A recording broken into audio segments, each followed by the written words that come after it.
Bugün bizning uydagi menyuda lula kebab bo'ladi. Bizlarga kerak bo'lgan mahsulotlarimiz yine farshimiz uchun piyoz, kartoshka, chesnok, non kerak bo'ladi.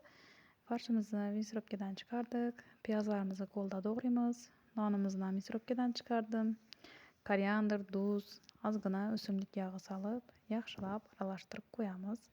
Kartoshkani oldinroq qaynatish uchun qo'yib edim. Farshimizni o'zimizga yoqadan formaga keltirib olamiz. Taxtachamizda shuningdek un sepish kerak, bo'lmasa tez yopishib qoladi ekan. Iloji boricha qovurgan vaqtida un bulab qo'rishga harakat etinglar. Men boshda unsiz qo'ribman, tavom ozgina yopishdi.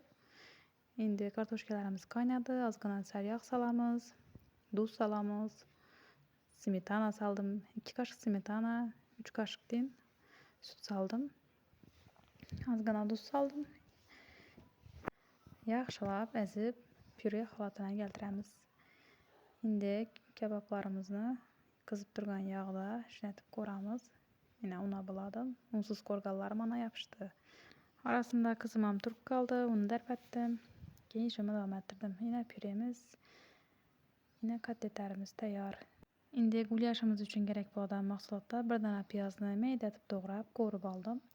Men shuningdek домашний tayyorlagan ketchupim bor edi, bosgan.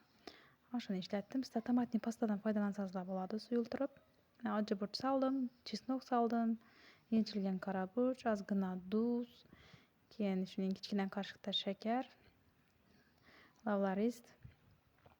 Shu masalliqlarni hammasini solib, aralashtirib, qapqog'ini bostirib, yarim soat qo'yamiz. Yarim soatdan keyin 2 qoshiq un, yarim stakan suv solib, ishlatib, gulyashimizni ustiga solib beramiz.